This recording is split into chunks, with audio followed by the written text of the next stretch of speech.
There are so many things that make the Netherlands special, like windmills, sheep, flowers, canals, cheese, pancakes, and so much more. We are on a quest to experience as much of it as possible while visiting our daughter who lives here and taking Cassandra's father, who's from the Cayman Islands, on the European trip of a lifetime, revisiting shipping ports where he worked on a ship more than 60 years ago. Join us on this exciting journey as we experience the beauty, history, and culture of the Netherlands, and even take advantage of the European train system to explore a bit beyond the Netherlands' borders. This is our Netherlands story about our explorations and our family's connections with this beautiful land. Hi everybody, I'm Scott. And I'm Cassandra. So we just came back from the trip of a lifetime to the Netherlands. We went there mainly because our daughter was graduating from college, and we're so proud of everything that she's accomplished, and we were so excited to see her graduation. But we're also very excited because Cassandra's dad was able to come to the Netherlands with us. Yes, you see, my entire life, my dad has told me stories of the beautiful cities and ports that he visited, starting as a young 19-year-old man who worked on a cargo ship. Back then, a little backstory, there weren't a lot of job opportunities on the island for young people. So he and several other young men took jobs working on cargo ships. And starting in Europe, he went back and forth to several ports between Europe and South America.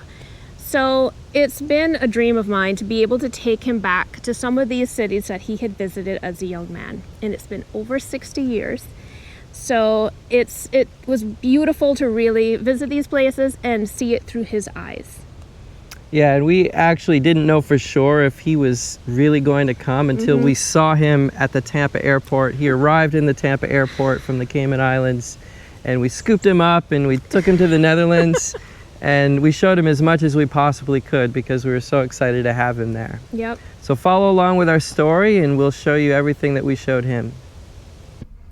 Our story begins with Cassandra's 81-year-old father, Cassidy, flying from his home in the Cayman Islands to meet us in Florida. Then we flew together across the Atlantic to Amsterdam, Netherlands. Once in the Netherlands, we mainly relied on the train system to get around. We stayed in Utrecht because Utrecht Centraal Station is the main hub for train travel in the Netherlands. From here, we visited several cities in the Netherlands, including Amsterdam, Houten, Rotterdam, Delft, Zaanse Schans in the city of Zaandam, and Gouda. Then we ventured outside of the Netherlands to visit Antwerp, Belgium. And finally, we went to Arnhem. In each episode of this series, we will talk about a different experience that we had in each of these places. We were very excited when my dad's plane flew into Tampa International Airport from the Cayman Islands. When we saw his Cayman Airways plane arrive, we couldn't wait to rush down and greet him at the gate. This trip was very special to all of us for several reasons. More than 60 years ago, my dad ventured from his home in the Cayman Islands to work on a cargo ship, and he vividly remembers his time working in the port of Rotterdam, the Netherlands, and also in other European ports, including Antwerp, Belgium. Now our daughter lives in the Netherlands, and we are making this trip in part to see her college graduation.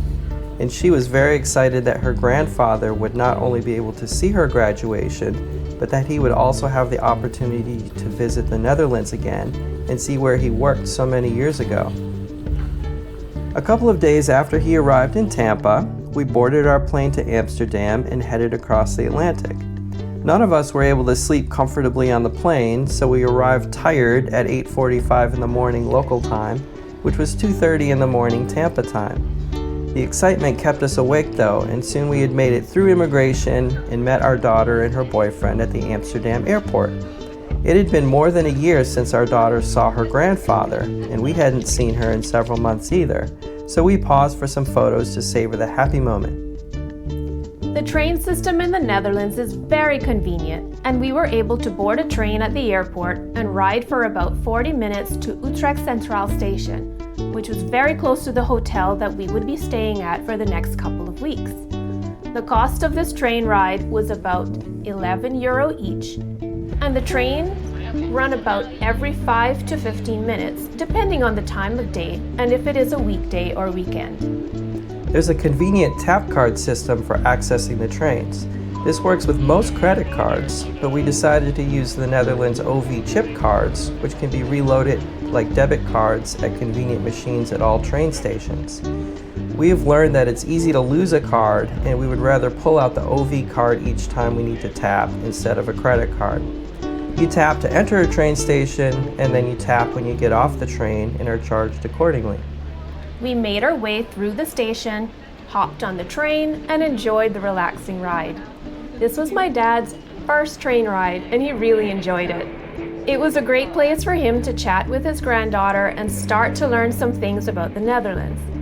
During our time here, we all decided that trains are a very relaxing way to travel, and frequently found ourselves falling asleep during our train journeys. You certainly can't relax like that while driving a car. So we really enjoyed this mode of travel.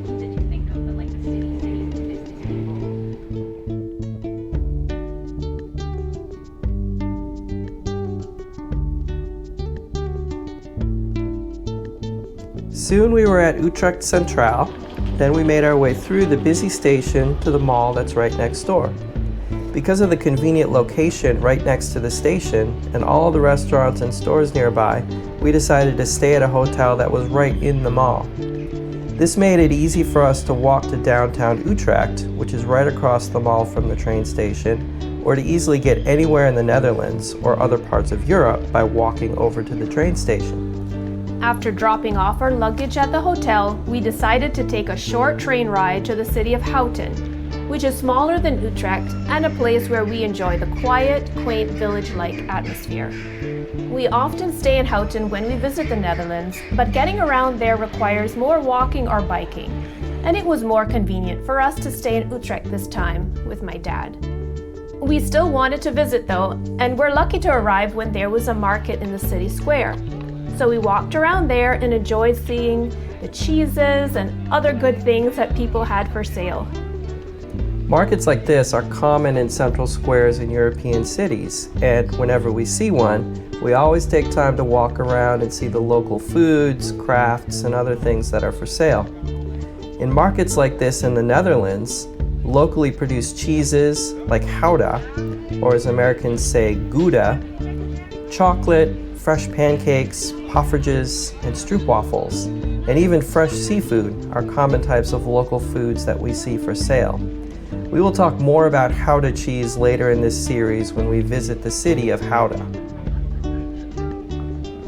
We walked around for a while, had a quiet lunch with our daughter, spent some time catching up, and then we walked back to the train station to catch the short 10-minute train ride back to Utrecht. Later in the week, we made another trip over to a different part of Houten near the station called Houten Castellum. Here we love walking to Rijtsplas Lake, which is a lovely recreation area, and is also where the beautiful and picturesque and famous rainbow houses of Houten are located.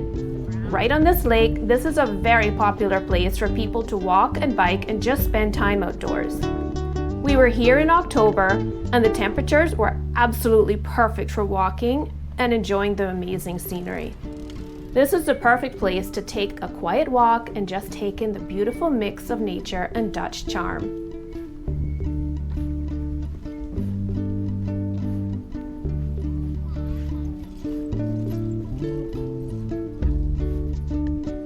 There's an island in the lake that you can get to by crossing a small bridge, and here we had an amazing view of the rainbow houses across the lake. Ducks and other birds use the island as a nature sanctuary, and it's relaxing to watch them swim and dive along the shoreline. After the lake, we started walking back to the main part of town and noticed some chickens with a beautiful water view. As we continued our walk back towards town and the train station, we walked along a street lined with trees at the peak of their beautiful fall colors. This same street looks beautiful year-round, but this was our first time seeing it in October. This was the perfect ending to visit Houten, and we're so happy that we took the time to visit here and walk around. The larger cities of the Netherlands and other parts of Europe are incredibly beautiful and worth visiting. But we always like to take the time to visit some of the smaller cities and nature areas as well. This ends our long travel day and our visit to beautiful Houten. Subscribe and follow along on the rest of our exciting journey through the Netherlands. In our next episode, we hop on a train to Rotterdam and start with browsing the giant indoor marketplace called Markthal. This is a residential and office building where vendors and restaurants offer foods from around the world. Then we walk to the port of Rotterdam, the largest shipping port in Europe, where Cassandra's father, Cassidy, worked on a cargo ship more than 60 years ago. We take him on a cruise through the port so he can see what it looks like today. Then we interview him while cruising the port to learn about his experiences working on that ship and to get his perspectives on how things have changed since then. See you in the next episode.